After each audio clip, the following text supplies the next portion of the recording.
পূর্ণিমা ঘোষ। শুভ নববর্ষ।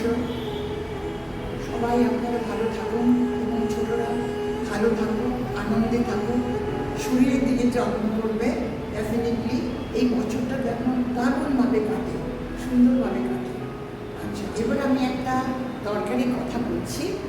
চন্দননগর থেকে মৌসুমী বিশ্বাস ফোন করেছিল যে পূর্ণিমাদি, আমি একটা নাচের ওয়ার্কশপ করতে চাই, আপনার স্টাইলটা মানে রবীন্দ্র নৃত্য।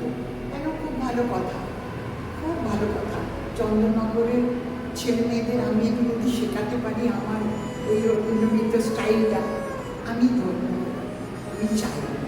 এই জন্য আমি যাচ্ছি 30শে মে শনিবার, 30শে মে শনিবার চন্দননগরের যতীন্দ্রনাথ সভাগৃহে সকাল 10টা থেকে 1টা পর্যন্ত 3 ঘন্টা।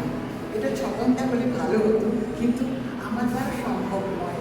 ওই 3 ঘন্টাতে যতটা পারি ততটা তোমাদের শেখাবো এবং খুব চেষ্টা করবো যাতে যতটা আমার স্টাইল তোমরা